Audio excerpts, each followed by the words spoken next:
aging. What the fuck, guys? Oh, this sucks. But like thinking about my parents getting older. Ah! It's not funny. Dude,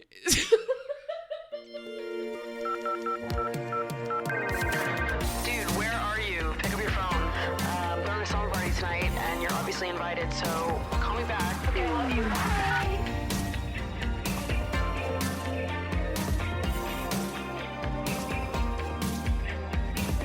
What's up, you guys, and welcome back to Emotionally Online, the weekly slumber party for spilling guts and sharing secrets, hosted by yours truly, the one and only Maddie Drossbeck, who is ready to gulp down this glass of wine after the week that I've had. I'm just kidding. I'm being dramatic.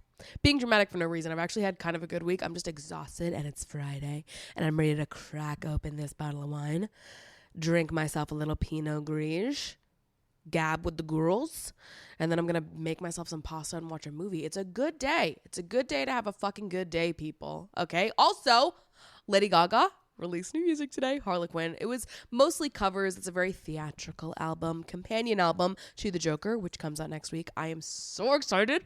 Have my tickets to see it opening night, obviously. Fucking obviously. And let me just say right now, as a preface point, that this could be the worst movie I've ever seen in my entire life, and I will still give it at minimum of 4 stars. And that's because Lady Gaga's in it, and so therefore, at minimum, even at its worst, it is better than some of the best. And that's something I live by. That's something that I feel in my bones to be true. If Lady Gaga's on screen, it's good. I'm happy. I'm entertained. I'm enjoying myself. This is something I live by, and that won't be changing anytime soon. So listen, I've been reading the reviews. I think I gave the first Joker movie a 3 stars. This one's getting higher. This one, blowing it out of the water. Sequel better than the original? Yes. When Lady Gaga's in it, absolutely.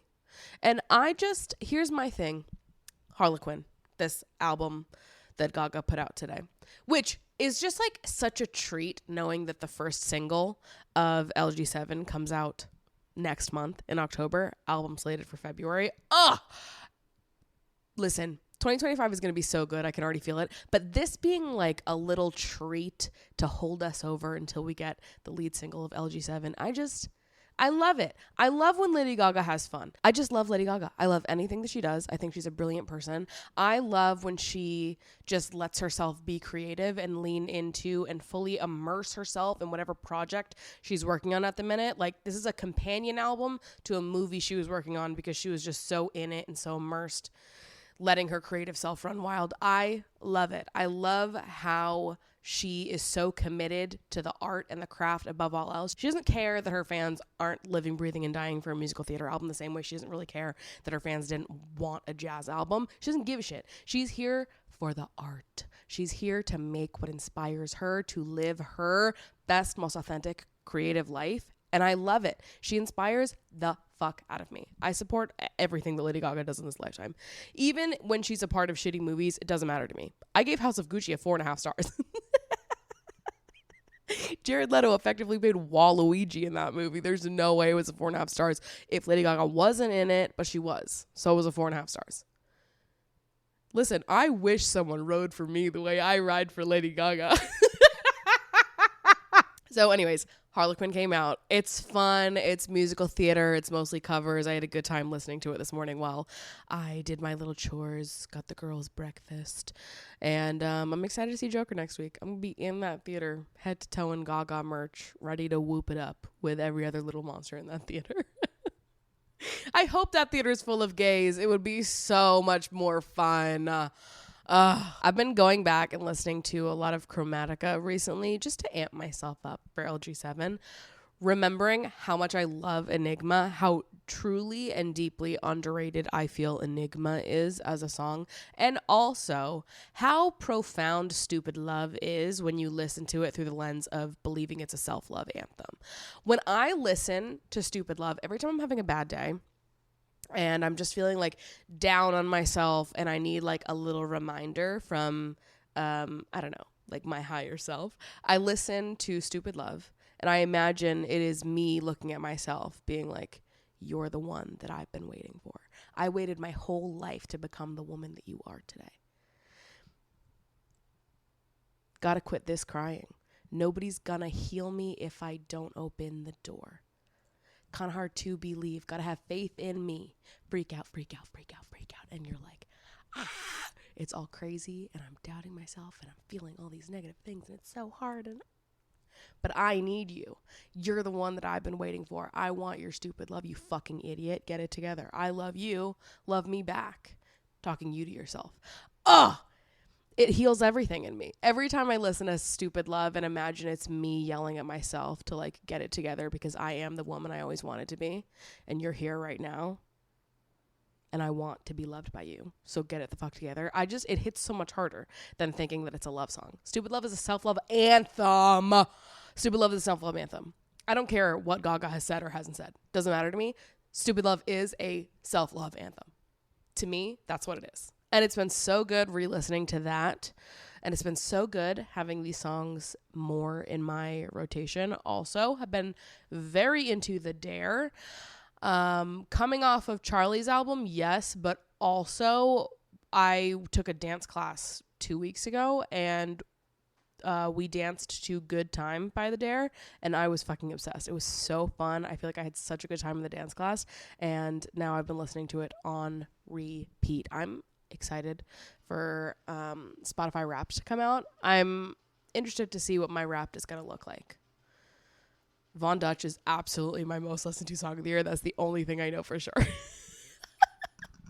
Another thing I've been consuming recently, or I don't know if you can say I've been consuming this, more so that I consumed I'll live it in one day, in one clean swoop. Secret Lives of Mormon Wives, which I didn't expect to consume. I wasn't planning on consuming it. It just sort of happened. I was sitting on this couch and I was sewing patches onto my Lads on Tour bag that I made. Showed it in a recent vlog of mine.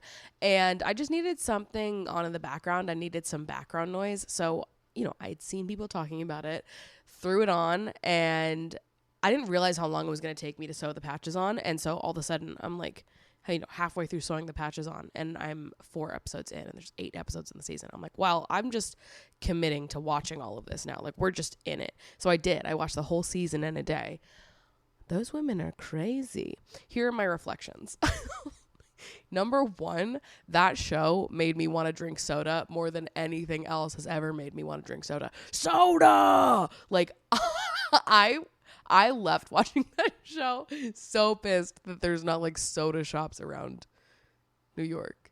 I mean, I suppose almost anywhere can be a soda shop if you want it to be. Like, you can get sodas, but it's different when it's like a curated soda shop, They get all these gross syrups, just absolutely demolishing the sanctity of a Diet Coke. Like, that's fun to me. And so, you know what? I was slamming Diet Cokes while I was watching that show. Not good. I had so much caffeine that day. But it was so fun, and I enjoyed myself. And also, it is so crazy to me the way that some people live. Like, the same way when I watch Love Island, and I'm like, wow, you guys are crazy, and I love ya, and I have nothing in common with you, and I just love you so much. That's how I felt watching Secret Lives of Mormon Wives. I'm like, you guys are bonkers, and I love ya. Oh my goodness. When I realized that one of the bitches on Secret Lives of Mormon Wives was the same girl that did that TikTok dance in front of her infant that was in the hospital, I remember seeing that on TikTok so long ago, and when I saw it in the show, I was like, that was you. That was you? Oh, it was so fun. It was worlds colliding. It was like, I giggled about you in bed one night as I'm scrolling through the internet, absolutely blasting the shit out of you for doing a TikTok dance while your infant's in the hospital. And now I'm watching you on Hulu do more silly shit. I love it. I love it. I love reality TV. I can't help but love it. It's so ridiculous and stupid. I can't consume too much of it because I just think that there are better things for my brain to consume. And listen, I could spend all my time consuming reality TV if I felt that is what I needed to do. I already spend so much of my life consuming reality TV. We really don't need more. I've got to hit my movie watching goals. Come on now. I'm almost at 200 movies this year. Got to keep that going. Can't be watching too much reality TV. But wow, Secret Lives of Mormon Wives just made me excited again about reality TV. I mean, I won't spoil it, but like the relationships that they have on that show, particularly all the stuff that happened when they were in Vegas, if you know, you know, like sometimes reality TV is so good because it makes you so happy that you're single. Like I watch shit like that and I'm like, oh guys, this is just delicious. This is just fucking delicious. And I love that this isn't me and that I don't relate. And isn't that so awesome that we don't relate? You know, like we hear so much about relatable content and everyone wants to relate to people. I actually feel the exact opposite. I want to consume content from people that I do not relate to at all so that I can sit back and feel more grateful for my own life, right? It's like a reverse thing. Like I watch someone else's life that I really don't want and I feel like, oh, thank God. Oh, thank God. I am not married to a man that's going to verbally harass me for accidentally stepping foot into a Chippendales. That's crazy. That's crazy, guys. Wow. What a time to be alive, though. I had a good time. Wow.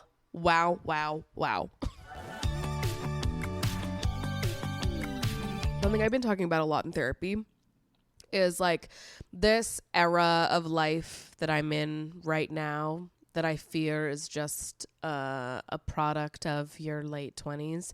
But it's been an era full of really realizing what it means to choose a different path, a different life path than a lot of the people that you love, and how that feels and how that will feel as I get older and it becomes more, I guess, stark. The differences in path between the one that I'm choosing and the ones being chosen by people close to me. I have always known that I am choosing to live a life that is different than a lot of the people I am close to, that I grew up with, than the family I was raised in. I have known that, yet I haven't really felt like I had to live through feeling how different it is until more recently. Or maybe that I am about to know what that feels like, and I feel like I'm preemptively starting to feel nervous about it in one way or the other. One of my childhood friends is getting married in 2 weeks, and she is the first one of my friends to get married. Obviously, I've been to weddings before of my cousins and family friends, you know, people much older than me. I've never had someone, one of my friends from childhood that I've known for so much of my life, same age as me, get married until now. And I'm so excited. It is like, I don't know. I'm so excited to see one of my friends get married, to see one of my friends in love, to get to celebrate one of my longest friendships, finding someone they want to spend the rest of their life with. That's going to be such an incredible weekend, and I'm so excited for that coming up here. But it is a moment where you're like, whoa, like my friends are getting married. Like life is moving. We're getting older. That's crazy. It was like, I've had moments where I've been like, damn, I have multiple friends that are engaged. People are getting married. I hear people talk about, you know, buying homes, talking, you know, planning for having children, where they want to raise kids, all of that. I hear people talk about this stuff and I'm like, whoa, that's crazy. That is so crazy, because my life looks nothing like that. And it won't look like that. I moved to New York for college in 2015, and when I moved to New York, I never came back. I wasn't someone that like came home for summers during college. I stayed in New York. The only summer that I came home was the first summer after my freshman year, and even then I was going back and forth all summer. I was not staying in one place. I moved to New York and I decided I never wanted to leave. I knew that I loved New York and that I wanted to live here forever even before I moved to New York. But then I moved here and I was like, oh wow, I never want to leave. I never ever want to leave. 9 years later, I still feel that way. I love New York. I never want to leave. This is where I want to spend the rest of my life. And that's that. I've made up my mind. Nobody can change it. I love this city. I want to be here forever. And in that way, I think it was also different transitioning from college to postgrad, because I lived in the same city that I had lived in for 4 years already. Transitioning from college to postgrad for a lot of people is a big transition, because you're moving out of your college town into a brand new place, you know, starting a full-time job, building a new community for yourself, where for me, that transition was essentially seamless. My life, senior year and first year postgrad, was essentially identical. But I think even living in New York, it's highlighted the differences between people who want to live in New York, that see living here as being like a long-term commitment. You're committing yourself to your community, to your city. You see yourself here for a long time. There's a difference between people that see living here like that and people that are just passing through and want to live here for an era to say they lived in New York, and otherwise they don't see themselves here. They don't want to get married here. They don't want to have kids here. They don't want to be here, when they get old. It's just like a fun for now sort of thing, which I have never related to. Every time I hear people be like, New York's just getting old, I just don't have the energy anymore. I'm like, I have no idea what you're talking about, but like, love that you're getting closer to what you need to do for you, bestie. But like, I love New York so much. I think it's the best city on earth. I'll fight anyone on that. I really don't give a shit. But this came up for the first time a couple weeks ago, where I don't know why I texted this, but I just was like, I don't know. I have moments where I'm just like hit with a wave of like, and I love the besties, and I would literally do anything for the besties. And at the end of the day, if it's anything or the besties, I'm picking the besties. And I have moments where I'm just like, I need to tell my friends I fucking love them. So naturally, I opened up my group chat with Ashley, my childhood best friend, Ellie, my college best friend, and Mika, who is Ashley's college best friend that I stole, and she's now one of my best friends. And then Ellie is now one of Ashley's best friends. And then we introduced Ellie and Mika last summer, and it's just, big best friend swap that happened. I texted in the group chat that I have with those three, and I was like, I need you guys to know that I love you so much, that I want to know you in every era of your lives, that I want to be involved in every chapter. And I'm so excited to see you guys get married. If and when you choose to have children, I want you to know that I want to be so fucking involved in those kids' lives. I was like, listen, guys, I know we're not there yet, and I don't even know what, how life is going to shake out for each of us. But just so you guys know, when and if a baby comes into the picture, like, I am going to be the most fucking involved onto the face of the planet. I love you guys with every part of me. Okay. These three women mean so much to me. I actually cannot verbalize it to you. And right now, all three of them live in Boston. And sometimes that sucks. Sometimes it sucks that I am the only one that is not in the same place as like three people that mean so much to me. Three people that I would drop anything to hang out with. Three people that I would love to split a bottle of wine with right now. Sometimes it sucks that I don't live in the same city as any of them. And I think sometimes people's immediate reaction to hearing something like that is like, well, just move closer to your friends. And I hear it. Also, that's not an option for me, because I love New York and I'm supposed to be here, and this is where I want to live. This is where I see myself. This is what I'm choosing for me. And it sucks that my friends aren't also here. And that's just like a suckage that I've had to accept, because it is part of the life I am choosing for myself. Like I don't want to live in Boston. So that's why I won't move there. Despite the fact that my friends live there, my family lives in Maine, so it's closer to Maine. One of my brothers lives in Boston. I don't want to live in Boston. I want to live in New York. I love New York.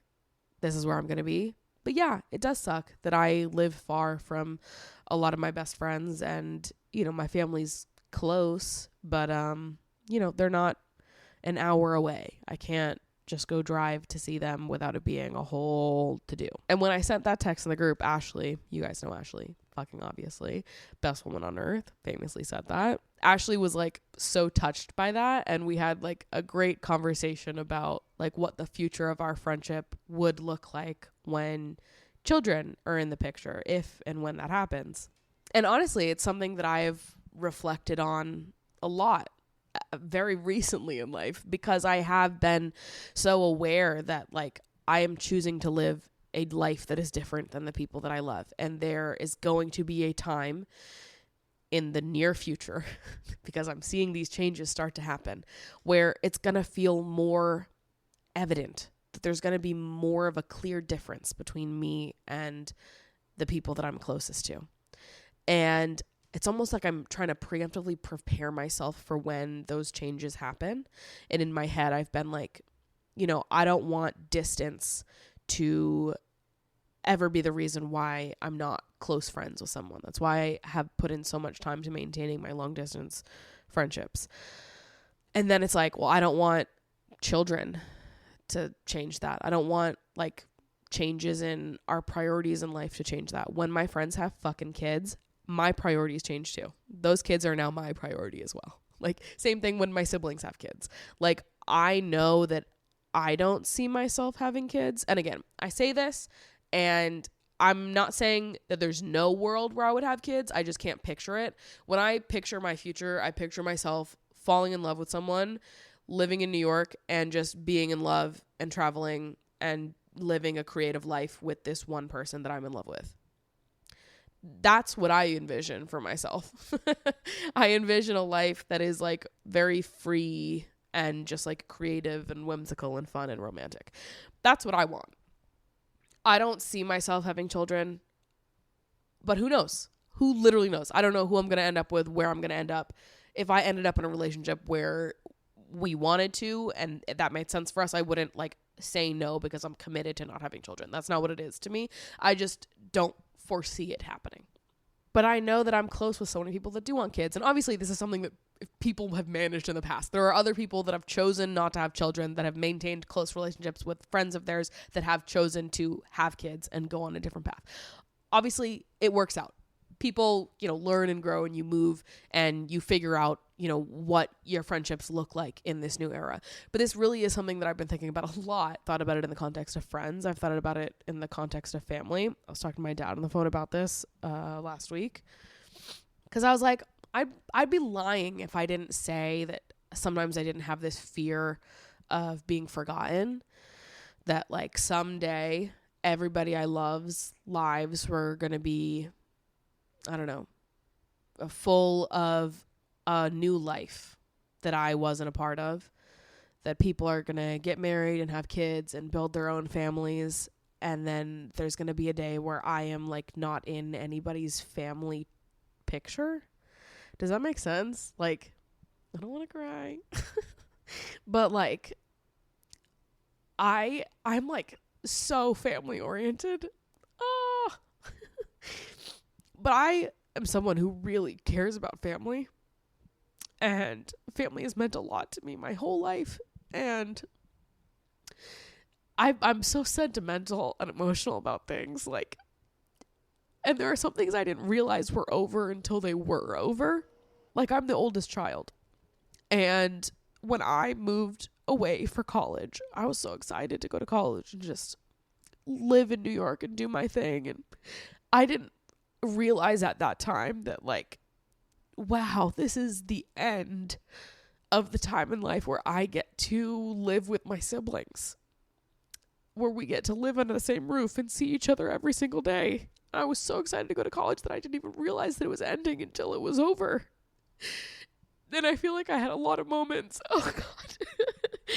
Fully crying on the podcast. I feel like I had a lot of moments in college and after where I've been like, damn, that's really sad. That's really sad that there will never be a time again in life where my sister is one door over. And, you know, I don't know, there's something like endearing about fighting with your brother about who gets the, you know, first video game controller.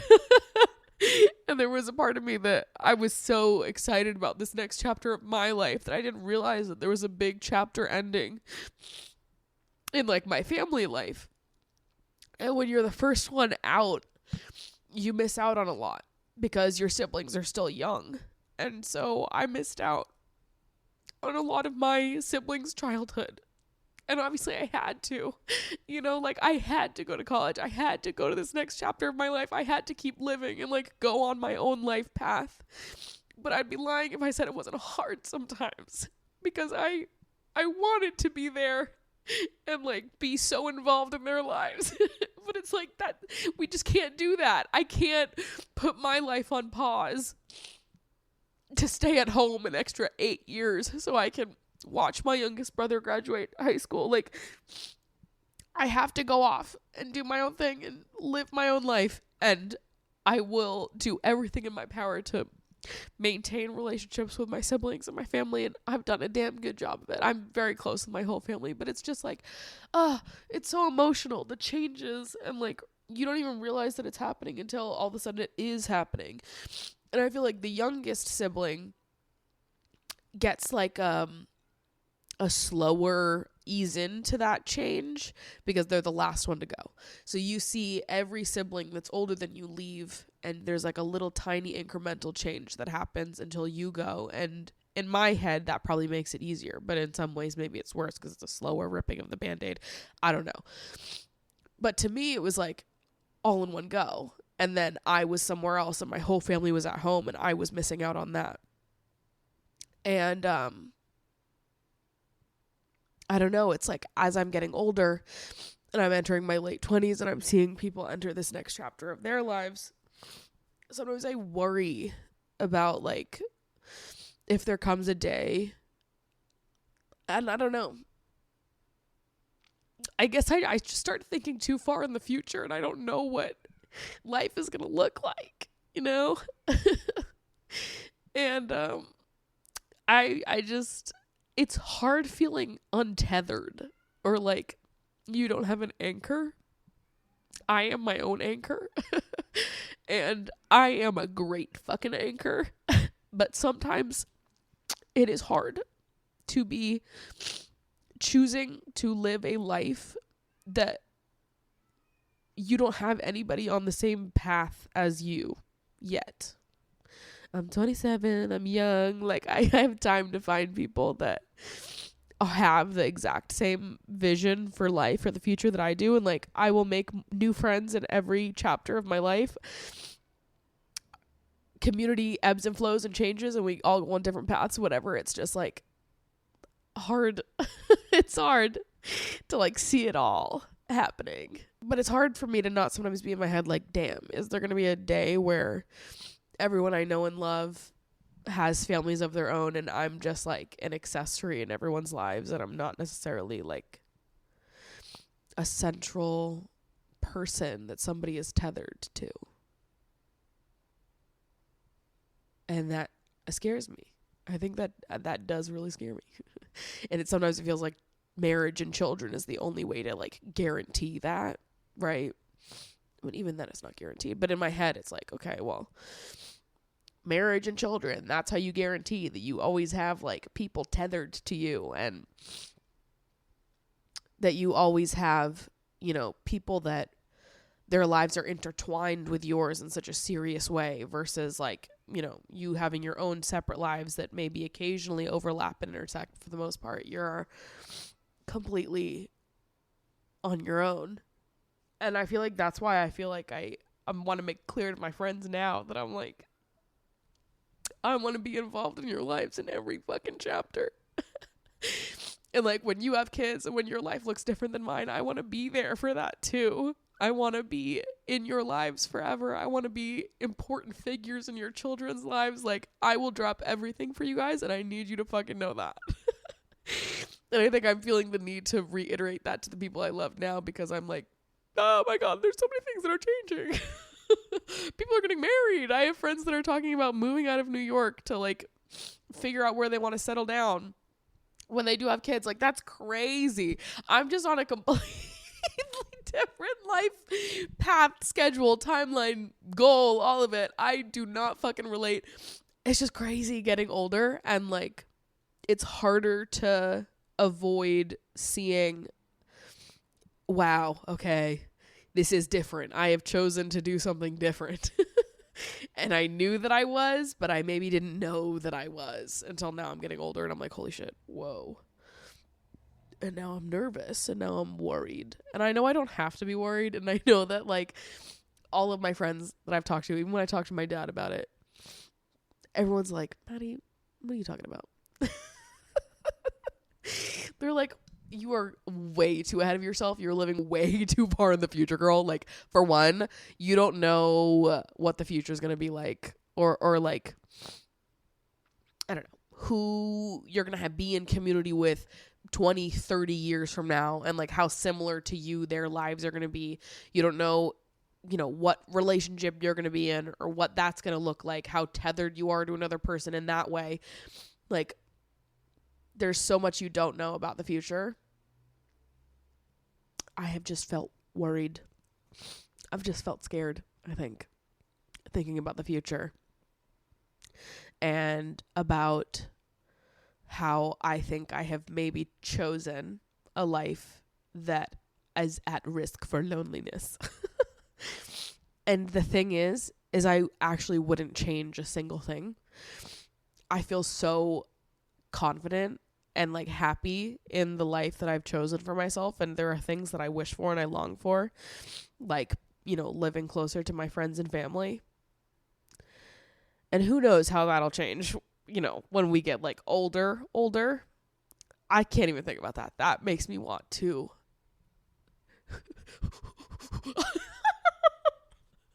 like thinking about my parents getting old. Oh, I can't think about it. I'm gonna cry again.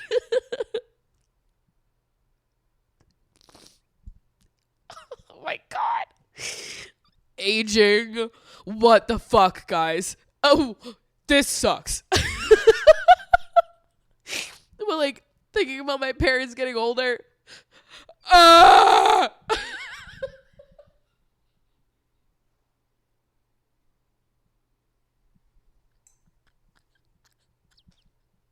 It's not funny. But I think about that and I'm like, oh my God. Would I feel so devastated and so sad not living near my parents as they're getting older, not living near my siblings and my best friends when they have kids? Like, it just sucks. I can't even think about it. Because it makes me so sad. It makes me so unexplainably sad. I actually cannot think about it. I know what I want for me, for my life. I love New York. I love living here. I want to live here forever. I think maybe it's just hard for me right now because I do feel so untethered and so like I am my own anchor. And I do really long to be tethered to someone else, to have someone to be so intertwined with. And I think the lack of that during a transitional period in life where I'm seeing other people branch off and really like feeling the differences in our life paths, I think I become more aware of the fact that I am very untethered. Like, my life is surrounded by people that love me, that I love them, but it's like, what happens when all those people are tethered to other people and they start whole new lives together? And like, am I a part of those lives? Of course you are. Of course you are. Of course you are. Of course you are. I don't know. You know what I'm saying? It's just like, life changes.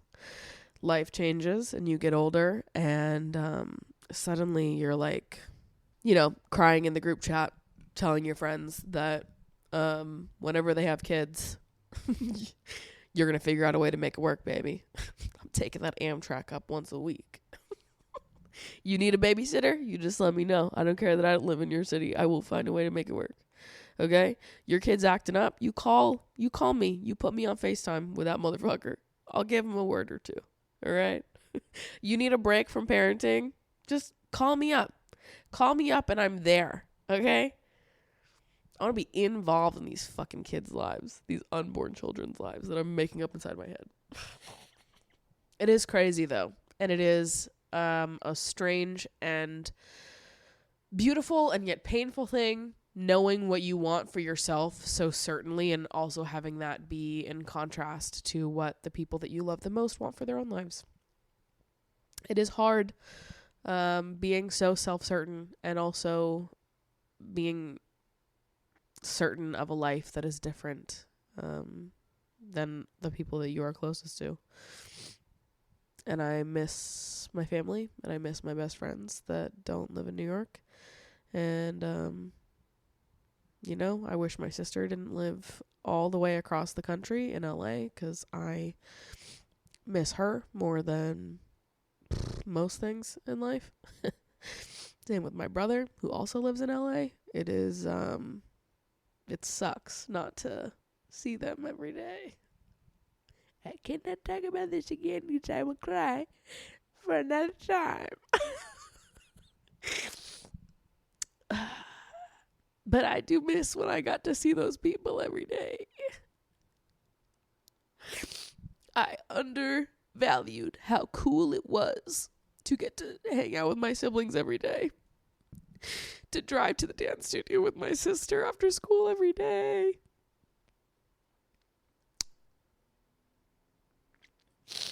To see my grandma and my mom and my dad. To spend Sundays at my grandparents' house every Sunday night. I didn't realize how much I would miss those things later on. You know? And I think that's why I try to build rituals now in my life with like trivia and things like that, because I just miss feeling anchored to something, to people. Oh God. Oh. Anyways, I opened a bottle of wine for once in like fucking 5 months, and I'm sobbing on the podcast about getting older. Banned from drinking on Emotionally Online from now on.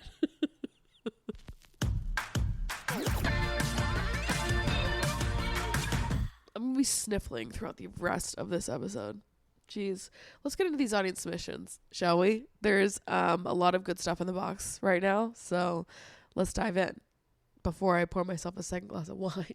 Hi, Maddie. I've been a podcast listener for a while and look up to you so much. You are like my internet big sister, and I have so much admiration for you. Thank you for being the CEO of Lover Girls Worldwide. Truly, no one can do it like you. Thank you. Shout out to my internet little sister, whoever you are out there. 2 of my closest friends and I are like a little trio. We have a group chat, hang out a lot, and even took a vacation together over the summer. I love them both very much and love the closeness and tight-knittedness of our little group. There is one thing that does really bother me, though. The way that they sometimes joke with each other. For reference, I am plus size and they are straight size. With the resurgence of the term fatty being brought back into everyday vocabulary. Is this a TikTok thing? Because I don't know that I knew that. Outside of like the Demi Lovato delete it fat jokes. Is fatty a word that people use now? I've not seen or heard that. I'm feeling a bit old right now. Fuck.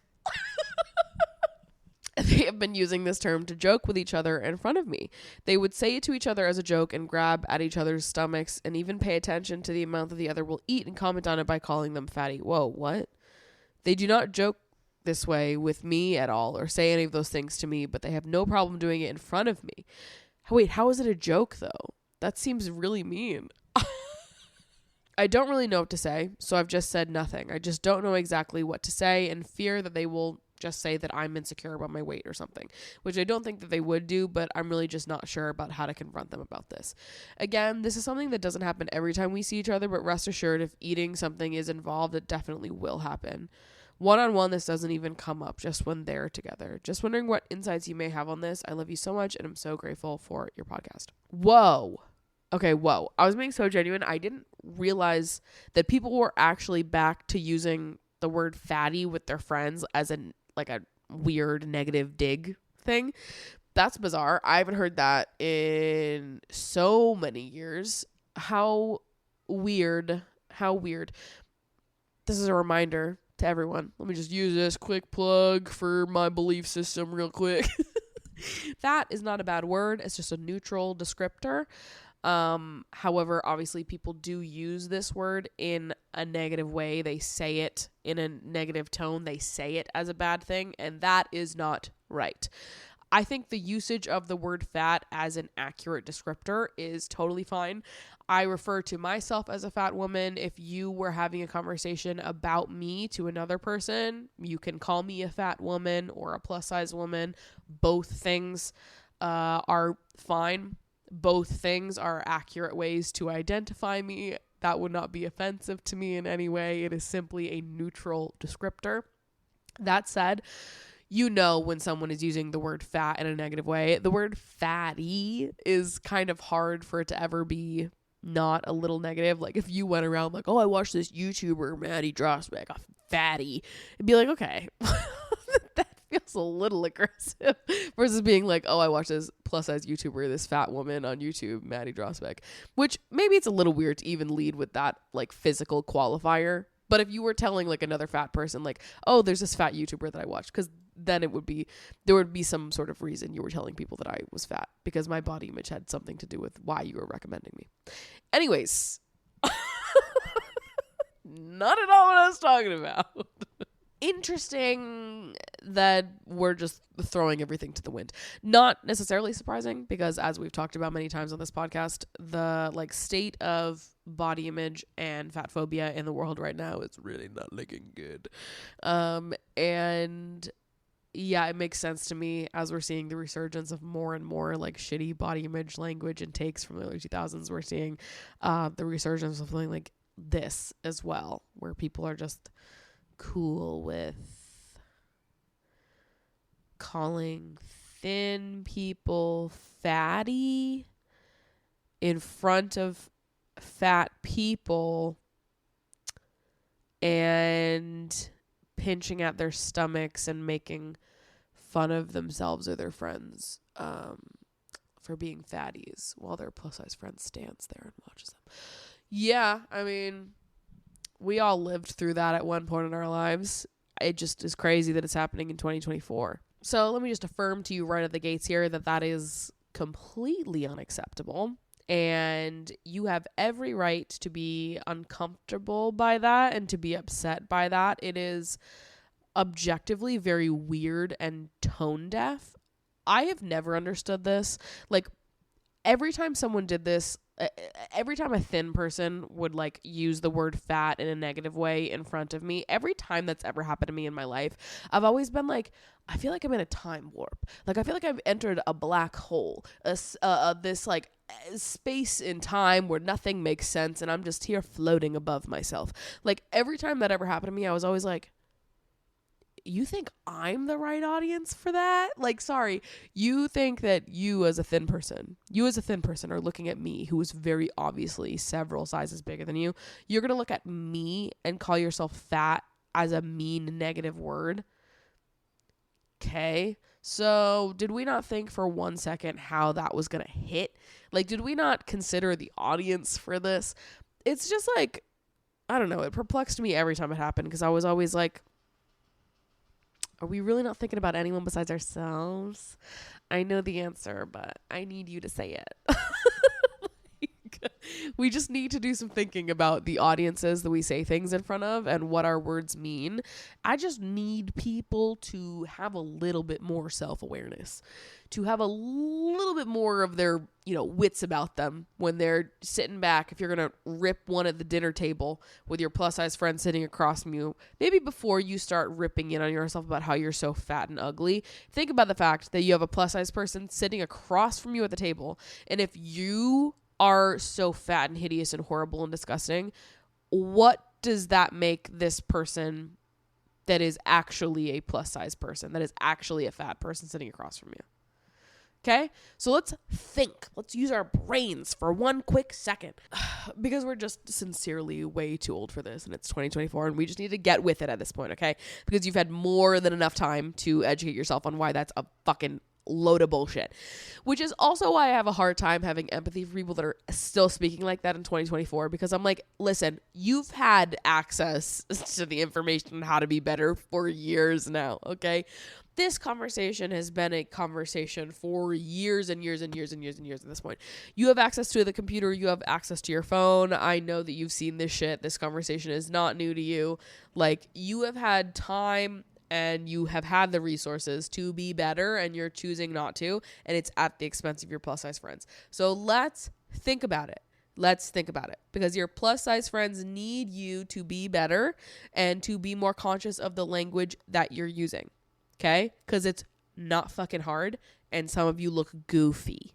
I'm so sorry that your friends are speaking like this in front of you. That is absolutely uncalled for, and they need to be checked. And I'm so sorry that you are probably going to have to be the one to do that. Because that sucks, and they should absolutely just know better. At this point, at their grown age, 100% absolutely. Now, these sound like people that you really love, that you really care for, that you believe in the goodness of. So if you are ready to stand behind the fact that these are good people, these are good friends, and you're happy to have them in your life, then I think you should also feel confident that when you deliver this call out to them, that is going to be, handled and received in an appropriate way. If they really are such amazing friends and such incredible people, then I don't think you have to worry about the delivery, because it shouldn't be a problem. Unfortunately, it often does fall on the shoulders of plus size people to educate straight size people on how their words and actions negatively impact the plus size people in their lives. It sucks that is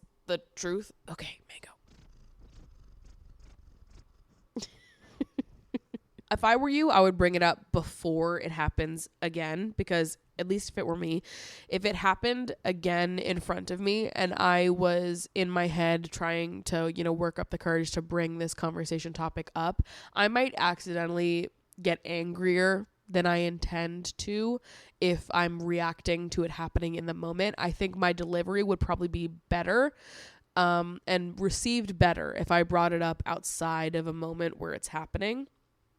I'm assuming that you have, if these are your best friends, you've probably expressed to them in the past some, information on your own body image journey, I'm assuming.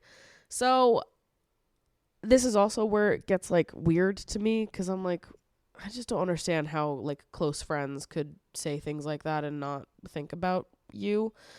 It is off-putting to me. It is a red flag to me. Ultimately, I believe this is a necessary conversation that you need to have with your friends, because how they react should, speak worlds to you, should speak volumes to you. These are your close friends. They should care about, making sure that they're not being an asshole to you for no reason, especially if it's accidental. But I would bring it up out of a moment where it's happening, just to make sure that things don't get more heated than they have to, because that's exactly what would happen if I were you. Be vulnerable, tell them exactly how it makes you feel, and be really clear in why it is that the language they're using is harmful and why you need it to stop. Not only just around you, but in general. Because to be honest with you, I don't want to be friends with someone who's fat phobic when I'm not around, I don't want to be friends with someone who is only kind to fat people when I'm in the room and listening. I need, people in my life that are fucking with the shit and get it and are not gonna, be using harmful language and using fat as a bad word in the year 2024. Let's not be fucking lame, shall we? So anyways, I am so with you. I empathize with how you're feeling completely. I think you're just going to have to be vulnerable. Tell them exactly what you told me. Open up about how you're feeling, how hearing them say what they're saying makes you feel, why it is that it's harmful. And, just be open with them in that way. And hopefully, if they are the friends that you think they are, if they really are bestie material, they will react with open ears and concern, because your friends should damn sure not want to be making you feel shittier about yourself, or contributing to fat phobia as your friend. Okay? But I'm sorry it's happening in the first place, because really, we are too fucking old for that shit. Hi, Maddie. I recently learned or finally admitted to myself that I have an anxious attachment style. It makes me feel ashamed, because I feel like in society it's much cooler to be avoidant and to be the person that is more independent, not so focused on relationships. I'm the opposite. I always wonder about everyone else and what I can do for them, and I just get very needy. The last person I fell in love with was avoidant, which only increased my anxiety. I think you mentioned before that you healed your anxious attachment. How did you do that? Do you have any tips? Love your videos and podcast. I forget where I read this. I want to say it's in Attached, which if you haven't read, I think you should absolutely read it. Attached is a book on attachment style. And I feel like I learned a lot about my own attachment style and how to become more secure through reading that book. But I feel like I read in that book, if I'm not mistaken, but I feel like I read somewhere that it's usually easier to go from anxious to secure than it is to go from avoidant to secure. I think they say that people that are anxiously attached can often become secure in the right partnerships, can become more secure with a secure partner, and avoidant doesn't always become more secure with a secure partner because they are avoidant. Anxiously attached people really just need to be with a secure communicator. They need to be with someone that makes them feel secure, and then they have an easier time becoming more secure. Through that like modeled behavior and having someone that makes it easier for them to, manage their anxieties and worries, being with someone that doesn't trigger you. And that's why so often anxiously attached people end up with avoidantly attached people. And that's why it doesn't work, right? But I do think that the path to becoming securely attached is easier as an anxiously attached person going to a securely attached person. So that's something. And honestly, I think the number one thing that helped me move towards being more secure and away from being anxious was getting good at identifying when someone's communication style was not compatible with mine. I think so often in my dating life, I was seeing people or interested in people that always kept me like at arm's length. And that really, heightened my anxiety. I felt like I never had a clear picture on how they felt about me. I felt like I never knew where we stood. There was no part of our dynamic that made me feel at ease ever. I feel like I was constantly worried, and like sending a text and, waiting an hour felt like, oh God, is there something wrong? I was always waiting for the other shoe to drop because I was never around people that, seemed to be as invested as I was and were never as clear in their communication as I was. And I think I blamed myself for that for a long time. Like when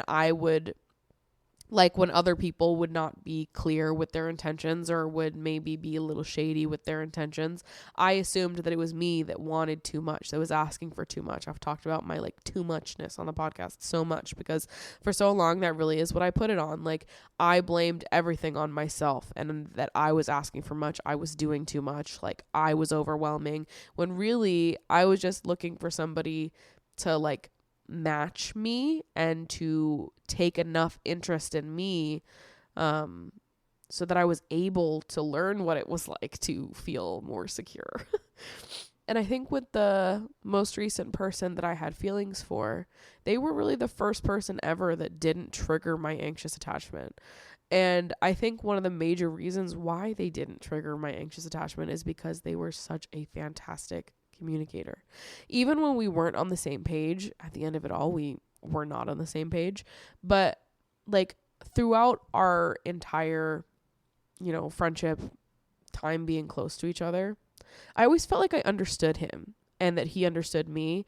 And I felt really cared for by him. I never doubted that he cared for me and that I was important to him. I always felt like I knew where I stood with him. And I feel like we had a lot of very vulnerable and open conversations with each other. And even when we were in different places, I never felt like far away from him, if that makes sense. I don't know. I think he was just a very kind, very communicative person, and shit happens. And sometimes you're just not on the same page with people. You're in different eras of life. You need different things, and that's fine. But I think, honestly, it was kind of great for me to see how, like, even when something doesn't work out, you can leave feeling like you benefited so greatly from knowing them. And I do feel that way about him. I honestly, I feel like knowing him healed a huge part of my heart in that way, because he really was the first person that didn't trigger my anxiousness, and he was the first person that made me feel more secure. And I think a lot of that had to do with the internal work that I did before I met him, but a lot of it had to do with him too. I really do think a big part of it for me was getting good at identifying, like, when someone is just, like, objectively not a good match for me, when someone's communication style is not compatible with mine, getting good at communicating what I want, feeling confident in what I want, combating the, like, fear of being too much inside my brain that for so long made me feel guilty for asking for what I wanted in relationships, for seeking that intimacy and closeness. There was a part of me that always felt like I was a burden to the people that I was dating. And I know now that that was not the truth. And that we were on completely different planets in terms of not only what we wanted, but what we were capable of. I often found myself dating people that made me feel worse, dating people that made me feel so anxious, but I blamed myself for that. I blamed myself for being too needy, and I want too much communication, and I want someone to, like, be excited to be around me and to invest time in our conversations and, like, really make me feel loved. Oh my God, I'm such a burden for that. Like, I was never a burden for that, and it was never needy of me. It was that I was in a mismatched relationship. I was dating people that could not meet me at the level that I was at. They were not meeting me in the communication department, in the intimacy department, in the vulnerability department, and I was judging myself for that instead of realizing that we weren't a match. And I feel like as I got better at identifying when someone is just not a match for me, it became a lot easier for me to become secure, because it's not about me. You know what I mean? I'm not taking it personally when someone's not a match with me. We're just not a match, versus me not being good enough to, warrant higher communication, or to warrant more vulnerability, to warrant that kind of closeness. Instead of me taking it as a personal attack and letting it make me anxious, it became a thing of me being like, well, actually, this isn't what I want, and you aren't what I want, and we are just not compatible. And when I got better at identifying that and accepting that, and when I got more confident about what I wanted and what I brought to the table, and I felt more confident walking away from things that were not what I wanted, I became a much secure version of myself. And I think that that paired with my most recent experience in having a all-consuming crush, I think that experience being so positive and being with someone that, like, I don't know, really helped me finish out the transition into being secure that had already started on my own. Like, having that experience was also really great. And I felt very much at peace and just happy the whole time that he was in my life. And I guess I gotta switch topics now. Oh my goodness. Mango is being so cutie right now.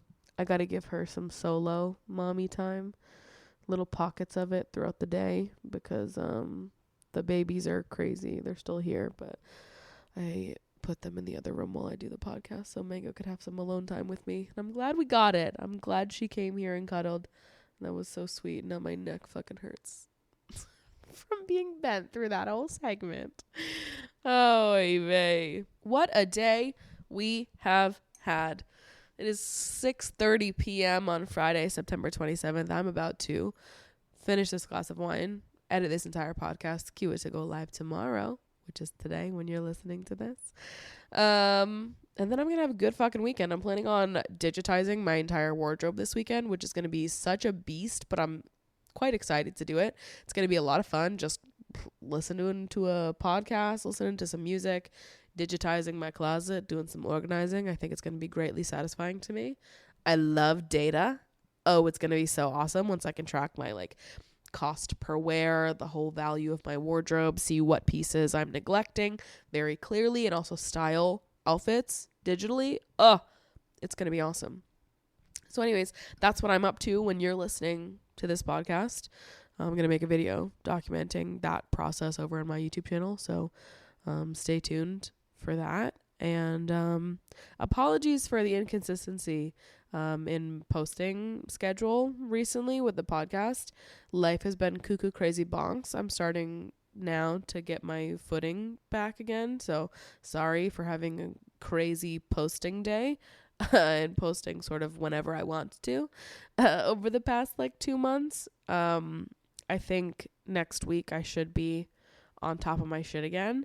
So we'll go back to normal Friday posting for the podcast, and hopefully we'll stay that way through the end of the year. So thank you guys so much. I love you so much, and I will see you next week.